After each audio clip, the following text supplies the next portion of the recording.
Returns आपको ज्यादा नहीं मिलेंगे, 7% से लेके 8% तक मिलेंगे, राइट? तो उसमें आपको काम करना है इमरजेंसी फंड के लिए, ठीक है? अभी बेस्ट कौन सा है? अगेन स्टूडेंट मुझे बार बार पूछते हैं, मैम आप ही बताइए, फिर आपने म्यूचुअल फंड का क्लास क्यों किया? अगर मैं ही आपको फंड बताने वाली हूँ तो आपने क्यों क्लास किया, राइट? मैंने आपको एक वेबसाइट बताई थी ट्रिगर टेप की, राइट, म्यूचुअल फंड के लिए, जिसमें हमने स्क्रीनर में देखा था कि कौन से फंड्स जो है वो होते हैं। जैसे कि अगर यहाँ पे आपको ऑप्शन दिया है कमोडिटी, डेब्ट, इक्विटी, हाइब्रिड, अदर्स, राइट? डेब्ट पे आप क्लिक करोगे, अभी यहाँ पे मेरा लॉगिन नहीं है, यहाँ पे आपको लॉगिन करना पड़ेगा कंपलसरी। एक ही मिनट,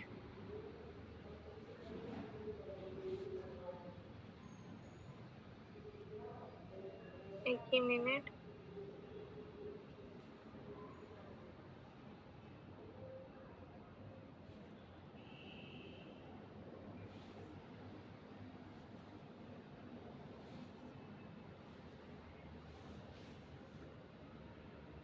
पिन करना पड़ेगा, फिर उसमें आपको ये सारे म्यूचुअल फंड दिखते हैं, उनकी कैटेगरी दिखती है, राइट? प्लान में देखा था हमने growth plan, regular plan, yes, हमने ये देखा था, फिर CAGR, राइट? तो ये लिस्ट आपके पास होनी चाहिए।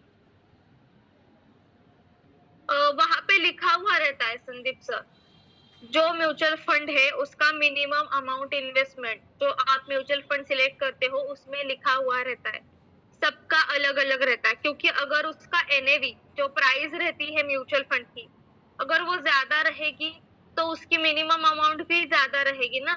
मतलब मान लेते हैं कि NAV जो है वो 700 रुपए है, 800 रुपए है, 1000 रुपए है, तो उसकी मिनिमम इन्वेस्टमेंट 500 रुपए, 1000 रुपए ही रहेगी। 100 रुपए से हम उसमें स्टार्ट नहीं कर सकते हैं।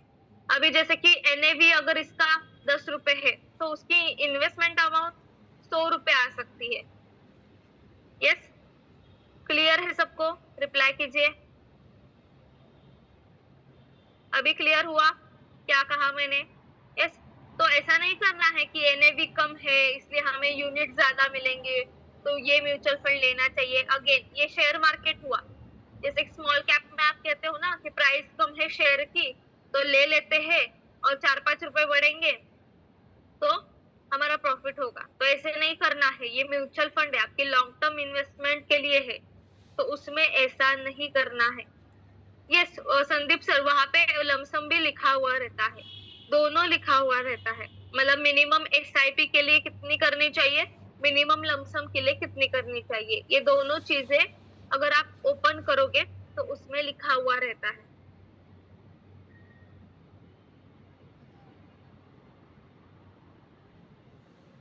ओके, यस, तो ये ज्यादा इम्पोर्टेंट है, राइट? तो आपको अभी सिलेक्ट करने के लिए आना चाहिए। अगर डाउट रहता है तो मुझसे पूछिए, और मैं किसी को भी म्यूचुअल फंड जो है वो सजेस्ट नहीं कर सकती हूँ, ये ध्यान में रखिए। ये मेरे डिपार्टमेंट का हिस्सा नहीं है कि मैं म्यूचुअल फंड सजेस्ट करूँ। हाँ, मैं आपको गाइड कर सकती हूँ कि आपने जो म्यूचुअल फंड सिलेक्ट किया है उसमें क्या क्या क्या है, क्या अच्छा है, कितना अच्छा है उसका काम, एक ही मिनट, कितना अच्छा है उसका काम, या फिर वो किस तरीके से काम कर सकता है, राइट? उतना मैं आपको सजेस्ट कर सकती हूँ। जैसे कि मैंने आपको कहा कि रिस्क के अनुसार, सबके रिस्क के ऊपर सारी चीजें डिपेंड रहती है, high risk, low risk, medium risk, right? किसी को पर ईयर के लिए इंटरेस्ट भी चाहिए, उसके लिए अलग रिस्क, राइट? तो ये ज्यादा इम्पोर्टेंट है कि आपको ये सारी चीजें जो है वो पता होनी चाहिए। और अभी तो हमारे पास सभी चीजें अवेलेबल है, हमारा ऐप है, हमारी वेबसाइट्स है, राइट? तो उसमें हम इजीली देख सकते हैं कि क्या अच्छा है और क्या अच्छा नहीं। हाँ, दूसरों ने अगर सजेस्ट किया और उसमें इन्वेस्ट किया कि देखा मैंने HDFC में इन्वेस्ट किया, देख 1 साल में कितनी अमाउंट बढ़ गई, तो ऐसी चीजें नहीं करना है। जब उसने इन्वेस्ट किया तब मार्केट की कंडीशन अलग थी, आज आप उसमें इन्वेस्ट करने जा रहे हो तब उसकी कंडीशन अलग है, ये ध्यान में रखिए। तो कोई भी म्यूचुअल फंड सिलेक्ट करते समय उसका थोड़ा सा नॉलेज जो है वो तो ऑलरेडी आपके पास है, राइट? मतलब बहुत सारा ही है, तो वो देख के आपको सही से म्यूचुअल फंड जो है वो सिलेक्ट करना है। ठीक है। और मैंने जैसे कहा कि कुछ भी डाउट रहेगा तो आप मुझे मैसेज कर सकते हो। म्यूचुअल फंड में अभी मैंने निरंजन सर कहा कि जो फंड है ना उसके अनुसार रहता है। अभी HDFC फ्लेक्सी कैप फंड देखोगे 500 रुपए मिनिमम इन्वेस्टमेंट है, पर आप यही SBI देखोगे, कौन सा फंड अभी पता नहीं, अभी आया था वो पिछले साल, तो उसकी मिनिमम 100 है। तो फंड के अनुसार उनकी वैल्यू अलग अलग रहती है और वो लिखा हुआ रहता है, वहां पे आप चेक कर सकते हो SIP के लिए कौन सी अमाउंट है, लमसम के लिए कौन सी अमाउंट है। Yes, okay. और किसी के कुछ डाउट्स है, रिप्लाई कीजिए।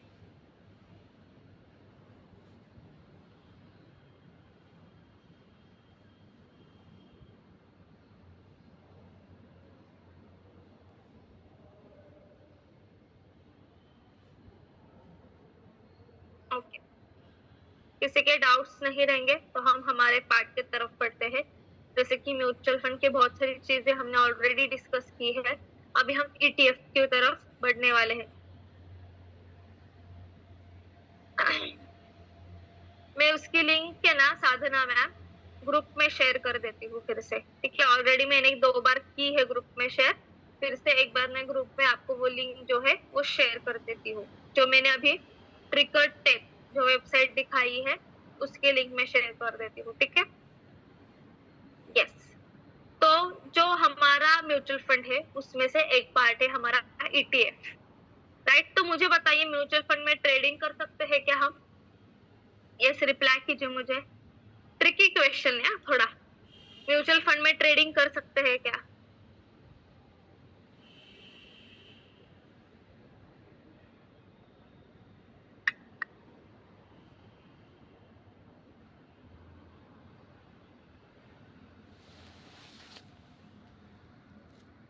करने वाले हैं, ठीक है। तो ETF में मैंने जैसे कहा कि आप 2 तरीके से ETF में काम कर सकते हो। Yes, right. तो इसके स्क्रीनशॉट आपको लेने हैं तो आप ले सकते हैं, मैं बार बार नहीं बताऊंगी आपको। अगर आपको इसके स्क्रीनशॉट चाहिए तो इसके स्क्रीनशॉट आप ले सकते हो, ठीक है। और अगर आपको बुक में लिखना है तो बुक में भी लिख सकते हो।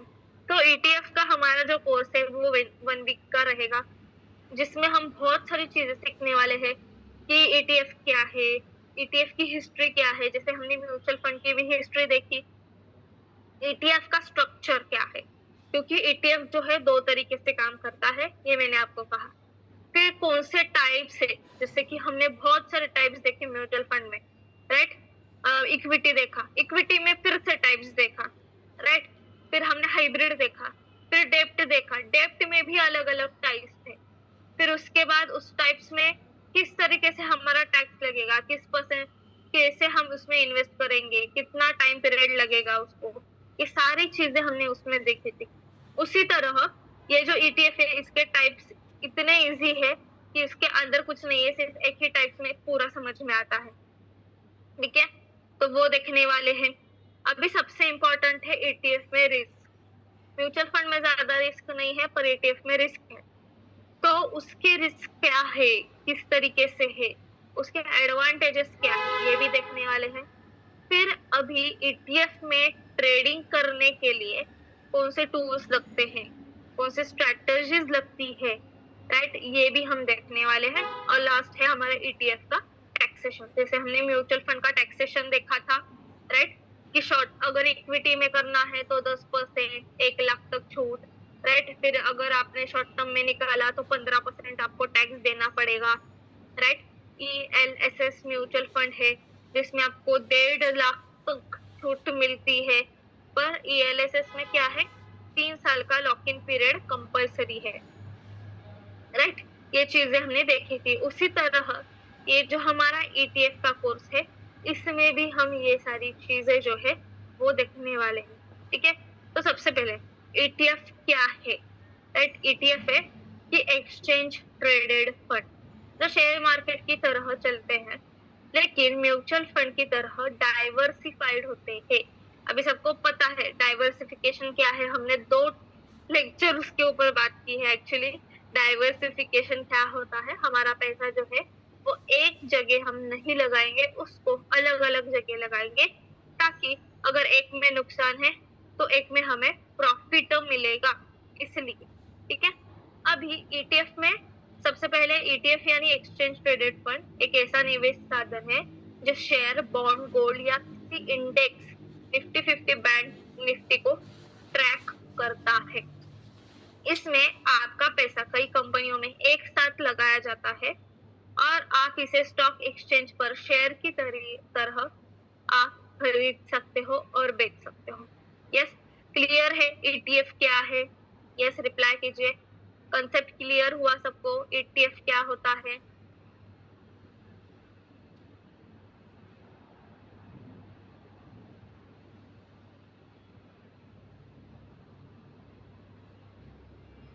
यस, इसका भी स्क्रीनशॉट निकालना है, निकाल लीजिए। ठीक है, मैं एक एक स्लाइड आगे लूंगी।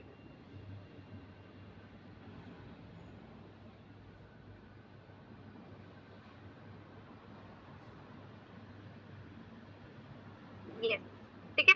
तो ये एक्सचेंज ट्रेडेड फंड होता है। तो जैसे हमने देखा कि पुरानी कॉन्सेप्ट थी हमारी क्या थी कि एफडी में हम इन्वेस्टमेंट करेंगे, राइट।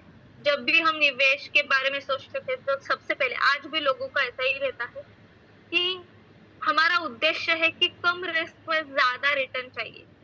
तो लेकिन ज्यादातर लोग सिर्फ क्या देखते हैं, फिक्स डिपॉजिट या शेयर्स में पैसे लगाते हैं। एफडी में पैसा सुरक्षित तो रहता है, लेकिन उसका रिटर्न बहुत कम होता है, यह आपको सबको पता है। और शेयर मार्केट में अगर एक्सपीरियंस नहीं है तो लॉस होता है, ये आप सभी को पता है, राइट।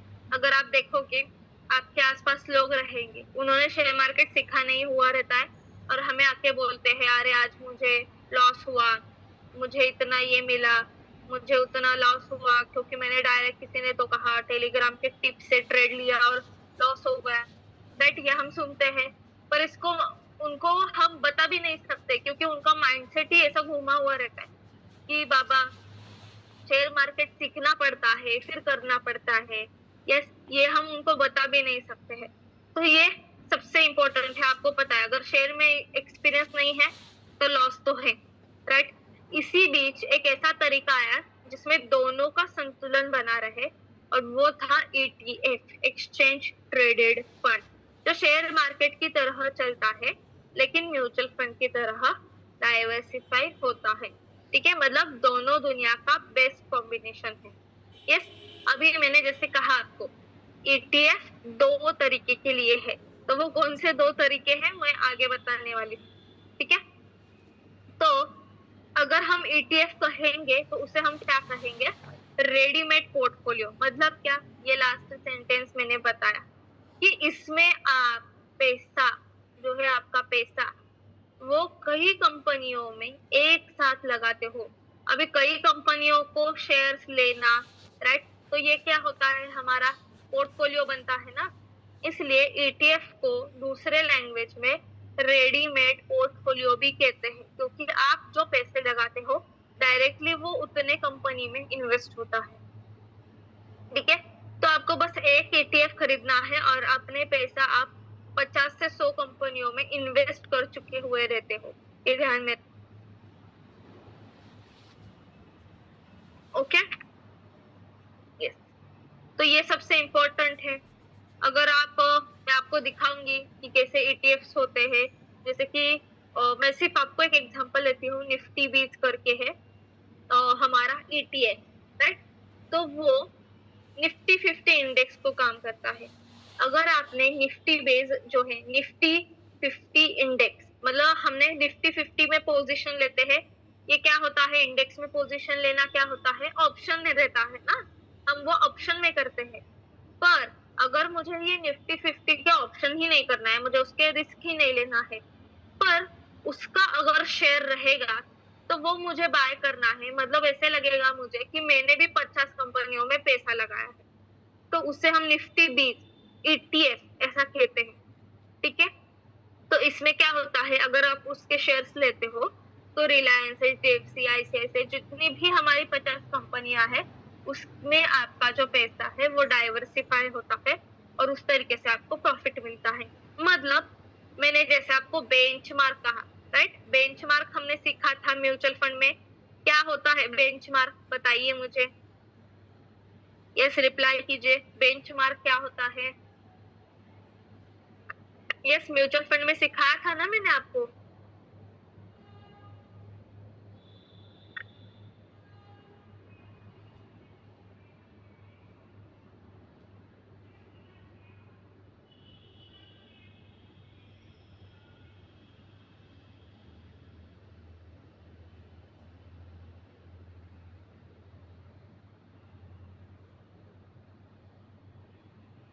यस रिप्लाई कीजिए, भूल गए इतने में ही। Yes yes Shaikh sir. नहीं अतुल सर, बेंचमार्क मतलब क्या। इंडेक्स नहीं है, इंडेक्स इंडेक्स है, बेंचमार्क और इंडेक्स अलग है।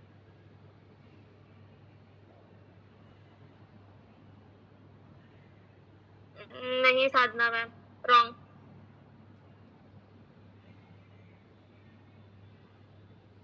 यस बाकी के स्टूडेंट्स सबने म्यूचुअल फंड अटेंड किया है ना, बताइए बेंचमार्क क्या होता है। Okay Niranjan sir. Yes Chandeshwari ma'am थोड़ा सा राइट है। नहीं निफ्टी ऐसा नहीं है। देखिए बेंचमार्क मतलब क्या, मैं आपको फिर से एक्सप्लेन करती हूँ। ठीक है, अभी मैंने क्या किया है, मुझे HDFC फ्लेक्सी कैप फंड लेना है। ठीक है, तो ये HDFC फ्लेक्सी कैप किसी ना किसी के अनुसार चलेगा। बेंच मतलब अगर मान लेते हैं HDFC फ्लेक्सी कैप जो है वो किसी ना किसी इंडेक्स को फॉलो करेगा, तो वो इंडेक्स निफ्टी 50 ही होगा, तो ऐसा नहीं है। सिर्फ निफ्टी 50 ही होगा तो ऐसा नहीं है, वो सेंसेक्स को भी फॉलो कर सकता है। राइट, वो कौन से कंपनी को भी फॉलो कर सकता है, वो कौन से सेक्टर को भी फॉलो कर सकता है, या फिर वो कौन से भी म्यूचुअल फंड जो है कंपनी से उनको भी फॉलो कर सकता है। मतलब इसका बेंचमार्क हम किसे कहते हैं, जिसको वो फॉलो करता है उसे हम बेंचमार्क कहते हैं। मान लेते हैं ये जो HDFC फ्लेक्सी कैप फंड है ये निफ्टी, मान लेते हैं सिर्फ एग्जांपल है, निफ्टी 500 को फॉलो करता है, तो निफ्टी 500 अगर मान लेते हैं एक साल में 20% से बढ़ा, तो हमारा भी HDFC जो रहता है, हमारा जो म्यूचुअल फंड है वो भी हमें एक साल में 18 से 20% तक दिखाई देगा, क्योंकि ये इसको फॉलो करता है। इसे हम कहते हैं बेंचमार्क।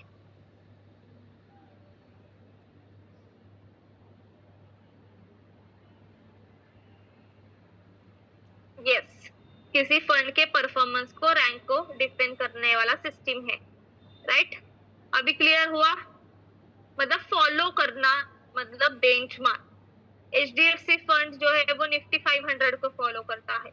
अभी मान लेते हैं मुझे करना है टाटा लार्ज कैप, तो ये टाटा लार्ज कैप जो फंड है ये तो फॉलो करता है निफ्टी फिन को, फाइनेंस की जो निफ्टी है उसको। राइट, तो ये जैसे रिटर्न देगी उसी तरह ये भी रिटर्न देगा, तो उसे हम क्या कहते हैं, उसे हम कहते हैं बेंचमार्क। अभी क्लियर हुआ सबको। बेंचमार्क मतलब सिर्फ इंडेक्स नहीं, ऐसा नहीं है, फॉलो करना। तो वो कंपनी को भी फॉलो कर सकता है, कौन सी कंपनी के शेयर को भी फॉलो कर सकता है, सेंसेक्स को भी फॉलो कर सकता है, निफ्टी के जितने भी है, Nifty bank Nifty, Nifty 100, Nifty 500, Nifty 50, Nifty 250, Nifty 200, किसी को भी फॉलो करेगा। फिर उसका कोई भी अगर म्यूचुअल फंड रहेगा उसको फॉलो करेगा, कोई भी सेक्टर रहेगा उसको फॉलो करेगा। अभी क्लियर हुआ सबको बेंचमार्क क्या होता है। यस निरंजन सर, हर एक फंड अलग अलग बेंचमार्क होता है। अगर आप देखोगे ऐप ओपन करके तो वहां पे रहता है बेंचमार्क, तो वहां पे नाम लिखा रहता है कि अगर आपने ओपन किया म्यूचुअल फंड में HDFC फ्लेक्सी कैप फंड, तो नीचे उसका बेंचमार्क लिखा रहता है निफ्टी 5500। तो हमें समझ लेना है कि निफ्टी 500 को ये फॉलो करता है। अभी क्लियर हुआ सबको?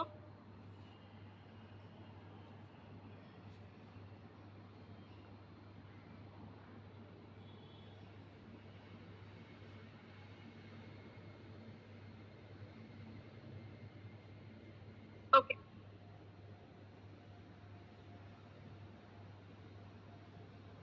ठीक है, तो ये चीजें हुई।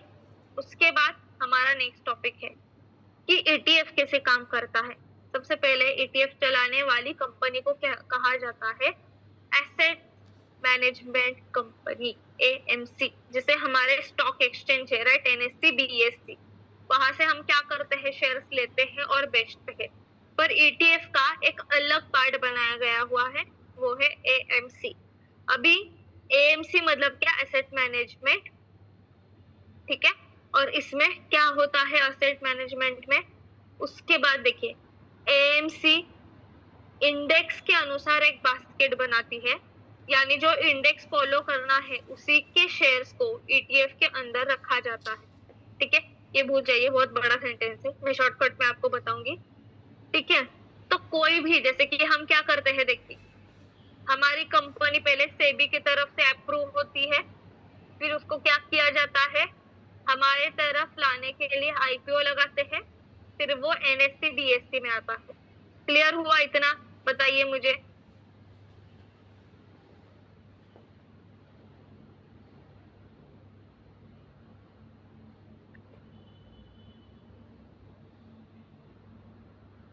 यस, तो सेम अभी म्यूचुअल फंड है, ETF है, तो ये सेबी के पास नहीं जाएंगे, ये AMC के पास जाएंगे। इनकी कंपनी कौन है? इनकी कंपनी AMC है। फिर वो AMC में अप्रूवल वगैरह सब मिलेगा। फिर अगर हमें लोगों को लेना है तो लोगों को लेने के लिए वो स्टॉक एक्सचेंज में अवेलेबल रहेगा, ठीक है। फिर ब्रोकर ऐप, या मतलब हमारा जो भी डीमैट अकाउंट है उससे हम उसमें काम कर सकते हैं। क्लियर हुआ? रिप्लाई कीजिए, क्लियर हुआ?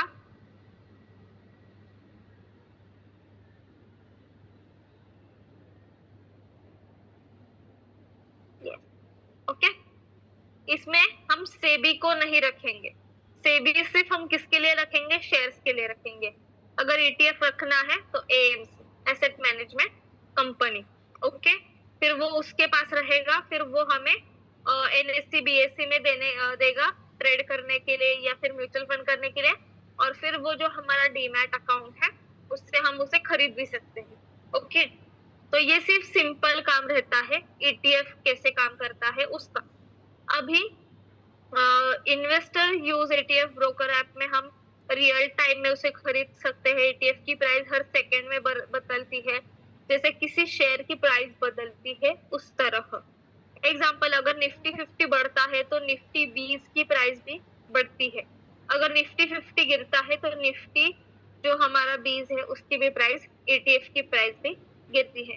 ETF का दाम इंडेक्स के परफॉर्मेंस पर डिपेंड होता है, ये ध्यान में रखिए। ये जो सारे ETF है ये इंडेक्स के परफॉर्मेंस पे चलते हैं, ये ध्यान में रखना है। अभी यहाँ पे हमें और एक जो है वो बहुत इम्पोर्टेंट है, जो हम अभी नेक्स्ट पॉइंट में जानेंगे। देखिए, नेक्स्ट पॉइंट जो है वो ETF वर्सेस इंडेक्स है, वो ज्यादा अभी इम्पोर्टेंट नहीं है, वो भी मैं आपको एक्सप्लेन करूंगी। अभी ये हमारा नेक्स्ट पॉइंट है, ठीक है। अभी ये नेक्स्ट पॉइंट में क्या है? ETF ट्रेडिंग और ETF म्यूचुअल फंड। जैसे मैंने कहा, ETF में आप दो प्रकार से काम कर सकते हैं। ETF में आप क्या कर सकते हो? दो प्रकार से काम कर सकते हो। तो जैसे हम म्यूचुअल फंड में बाय सेल नहीं कर सकते हैं, तो म्यूचुअल फंड हमें एक ही ऑप्शन देता है। ETF क्या रहता है? ETF में हम ट्रेड भी कर सकते हैं, ETF में हम इन्वेस्टमेंट्स भी कर सकते हैं, ये ध्यान में रखें। ETF में हम क्या कर सकते हैं? ETF हमारे दो टाइप्स के होते हैं, तो उसमें हम ट्रेड भी कर सकते हैं। ट्रेड कैसे करेंगे वो भी मैं आपको बताने वाली हूँ, और उसमें म्यूचुअल फंड में भी हम इन्वेस्टमेंट कर सकते हैं। ये सबसे इम्पोर्टेंट पॉइंट है इसमें, क्योंकि ये आपको समझ में आना बहुत इम्पोर्टेंट है। तो ईटीएफ में हम ट्रेड कर सकते हैं क्या? यस, कर सकते हैं। तो ईटीएफ शेयर की तरह एक्सचेंज पर चलता है, मतलब आप उसे, अभी मैंने कहा कि एनएससी बीएससी से खरीद सकते हैं। इसमें हम इंट्राडे भी कर सकते हैं, डिलीवरी भी कर सकते हैं, शॉर्ट टर्म भी कर सकते हैं, और कोई भी ट्रेड पोजीशन ले सकते हैं। ठीक है। प्राइस लाइव चेंज होता है, जैसे हमारी शेयर्स की रहती है, जो अभी लाइव प्राइस चल रही है उसके ऊपर हम लेते हैं, और इसका टाइमिंग सेम ही रहता है। इसका कुछ भी क्रूड ऑयल जैसे अलग टाइमिंग नहीं है, इसका भी सेम टाइम है। हमारा जब मार्केट ओपन होता है और क्लोज होता है, उसी टाइम में आपको ये खरीदना बेचना पड़ता है। अगेन, इसके लिए डीमैट अकाउंट होना जरूरी है, जो सबके पास होता ही है। ठीक है। इसलिए मैंने कहा कि ईटीएफ में दोनों पॉसिबल है, इन्वेस्टमेंट भी पॉसिबल है और ट्रेडिंग भी यहाँ पे हमें पॉसिबल है। तो इसमें सेकेंड मेथड ये है कि ईटीएफ में हम म्यूचुअल फंड भी कर सकते हैं। अभी म्यूचुअल फंड में हम ट्रेडिंग नहीं कर सकते, ये सबको पता है, क्योंकि म्यूचुअल फंड जो है वो इन्वेस्टमेंट का टाइप है, हम उसमें ट्रेडिंग नहीं कर सकते हैं। सेकेंड, यहाँ पे म्यूचुअल फंड में क्या होता है, शेयर की प्राइस होती है क्या? बताइए, हम कैसे कहते हैं क्या म्यूचुअल फंड के शेयर की प्राइस? यस, बताइए, हम ऐसा कहते हैं क्या म्यूचुअल फंड की शेयर की प्राइस है? नहीं, राइट। हम क्या कहते हैं? राइट अतुल सर, हम क्या कहते हैं? NAV। म्यूचुअल फंड को NAV होता है, शेयर की प्राइस नहीं होती है। तो यहाँ पे हम, जो हमारा ETF है वो NAV के अनुसार ही हम लेंगे। तो वो कैसे डिसाइड होगा? मैंने आपको कहा कि अगर आप मार्केट क्लोज होने के बाद लोगे SIP, तो दूसरे दिन का NAV लगेगा। अगर आप मार्केट चालू है और SIP करते हो तो उसी दिन का NAV आपको लगेगा। ठीक है। इसमें भी आपको दो ऑप्शंस मिलेंगे। फर्स्ट, SIP आप इसमें कर सकते हो। SIP मतलब क्या? कि systematic investment plan. Right, systematic क्या है? Investment plan. जैसे कि मैंने आपको कहा कि हम जो सारा इन्वेस्टमेंट है वो म्यूचुअल फंड में करते हैं, पर प्लान हम SIP में करते हैं। तो SIP एक सिस्टमैटिक प्लान है, पर मंथ हम जितनी भी अमाउंट चाहे उतनी रख सकते हैं। तो ये SIP में हम कर सकते हो, और ETF में आप लमसम भी कर सकते हो। दोनों ऑप्शंस वहां पे आपको अवेलेबल होते हैं। फिर उसके बाद है लॉन्ग टर्म वेल्थ क्रिएशन के लिए बेस्ट। ETF लॉन्ग टर्म आपको रखना है, उसके लिए बेस्ट है। अगेन, इसमें भी बहुत सारे पार्ट है, टाइप्स है, जो हम देखने वाले हैं। ठीक है।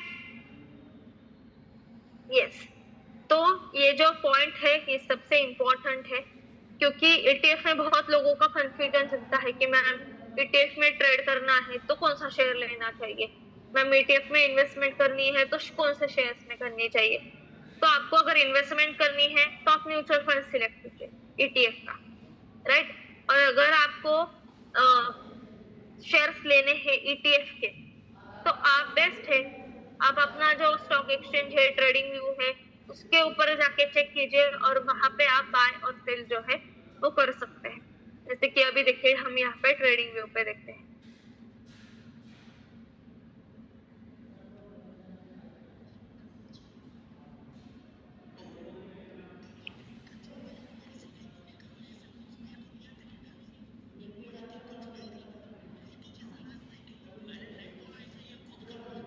अभी जैसे मैंने देखा निफ्टी 20,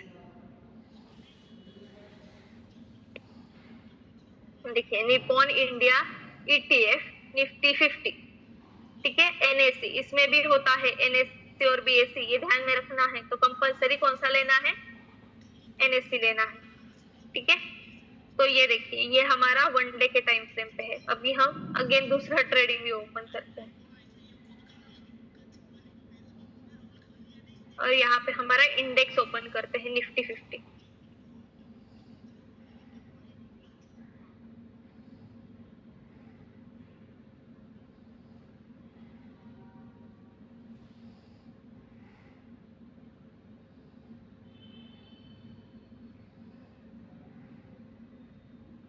ठीक है, देखिए इसको भी मैंने क्या किया है, 1 डे के टाइम फ्रेम पे रखा है।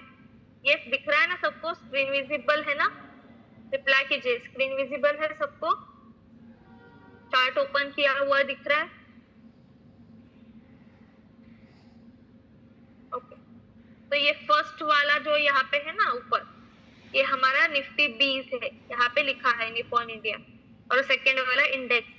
अभी हम क्या करते हैं, 1 साल का चेक करते हैं यहाँ पे।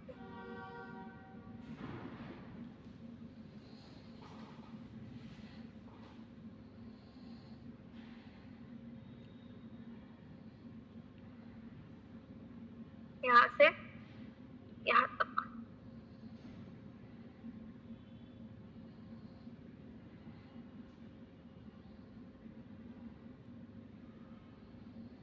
सबसे लो से लेके सबसे हाई तक, ठीक है? कितना है, 21%। ठीक है, मैंने क्या किया, सबसे जो ये लो था, राइट, और सबसे जो हमारा हाई था वो पकड़ा है इस साल में। ठीक है, ये क्या पकड़ा मैंने, निफ्टी 50। अभी हम हमारा निफ्टी इंडेक्स निफ्टी जो 20 है वो देखते हैं। पहले क्या करना है, मैंने मार्क कर लिया कि हमारा ईयर कहाँ से स्टार्ट है।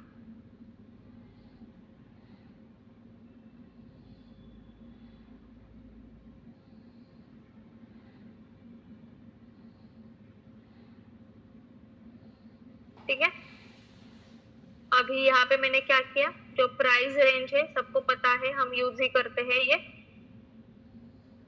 सबसे लो से सबसे हाई तक। देखिए इसने ज्यादा रिटर्न दिया। देखिए ये मैंने क्या पकड़ा, सबसे लो, और ये मैंने पकड़ा सबसे हाई। देखिए दिख रहा है सबको, अभी डिफरेंस दिख रहा है। निफ्टी 20, राइट, ETF निफ्टी 50 का